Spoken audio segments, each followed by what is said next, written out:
What's going on, everybody? Friday, October 10th, right around 5:30 p.m. Standing outside of the gym, about to go in there and hit legs, and I think I might try to back squat for the first time really since my injury. So it's been quite some time since I've even attempted a back squat. I'm talking months and months. So I might go in there and just go extremely light. I've been trying to stay away from any kind of spinal loading or spinal compression, but you know, I've been feeling really good lately, so I think we're just gonna go really light and just see how the movement looks. Probably gonna look horrible, but we'll give it a shot.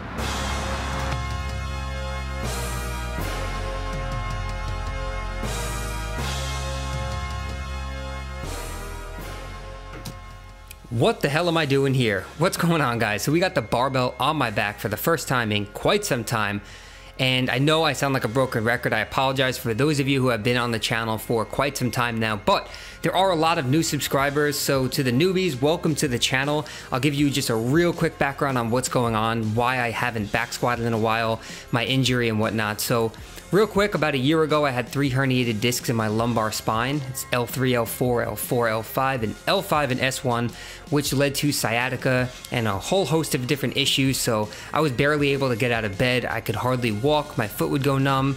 I mean, I was literally in tears when I was trying to tie my shoes. It was that bad, but it was not lifting related, believe it or not. I'm not sure what it was caused by, but it did not require surgery either. So I went to a physical therapist and chiropractor, went through rehab, and just did that and made sure I was doing my mobility, my stretches, core work, glute work, and everything to support my lower back. And I even documented a whole series on the YouTube channel. So there's a playlist called AMPT, AMPT, which stood for Achieving Mental and Physical Toughness, which was sort of my comeback from my injury. So there was 50 episodes of that showing how I kind of came back and worked my way back up to exercises. But for the longest time, I was either out of the gym or going into the gym and lifting extremely light, no weight allowed on my back, no spinal compression, no leg press, no hack squat, no squat, none of that stuff. But I worked my way back up into it, and here I am, still squatting and deadlifting. For the most part, front squatting. This was my first time back squatting in a very long time. So I did, you know, plenty of mobility work beforehand. I warmed up with body weight, the bar, 5, 10, 25s, and went as heavy as what you see here, 135. And in between each set at the gym, I watched back the footage to make sure there wasn't any form breakdown, and I wanted to avoid lumbar flexion at all costs. So what you're about to see is 2 different clips. The one on the left will be from my first set of squats, and the one on the right will be from the current set, which was set 4 or 5.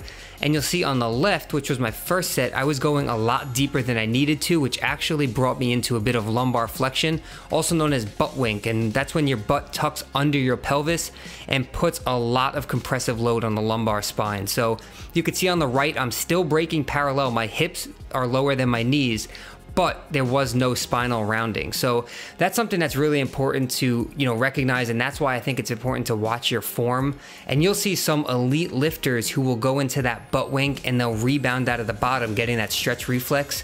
I would save that for the more advanced trainees. If you're newer to training, that's, you know, a very easy way to, you know, get injured, as the Hodge twins would say, snap city. You could really mess up your back, especially if you're injury prone or you've had an injury before. I would avoid that butt wink or, you know, lumbar flexion at all costs. I would just try and keep a neutral spine and not worry about going ass to grass. You know, there's a bunch of different reasons that butt wink happens. It could be your femur length, your hips, it could be tightness, poor ankle mobility, but again, you know, that's something to look into. Maybe I'll do another video on that, but that was pretty much it for the squats. They felt good, and then we moved on to some deadlifts, and I did something a bit differently for the deadlifts, or for the footage, I should say. I mic'd myself up, so I'll let that play, and you guys let me know what you think of it. All right, we're gonna try something different and see how many times we can get 315. Never tested this before, but let's have some fun with it. Double overhand, no straps. Let's get it.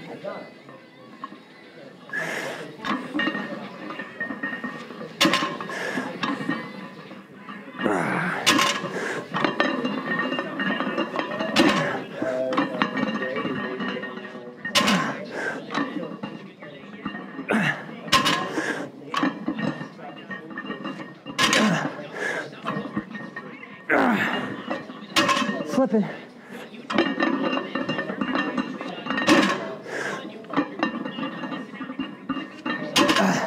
Come on.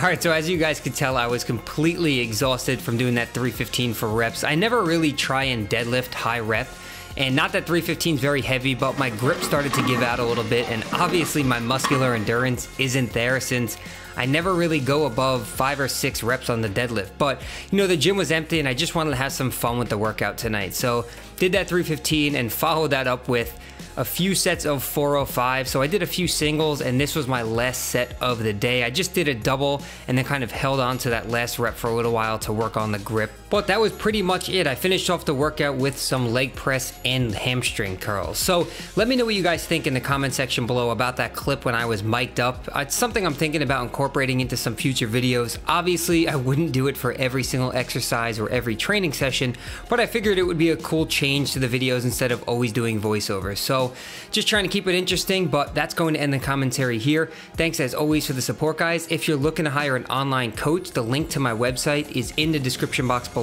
That's www.fusarofitness.com, or you can email me, Matty@fusarofitness.com. So thanks again and enjoy the rest of the video. All right, what's going on, guys? Just got in from the gym a little while ago. Made myself some dinner. You already know, got a burrito here, and I'll turn the camera around and show you what else I'm eating. All right, so we got the burrito right there. We got some Barbecue Quest protein chips. We got some organic tomato soup from Trader Joe's. I didn't get it because it was organic. I got it because it tastes really good.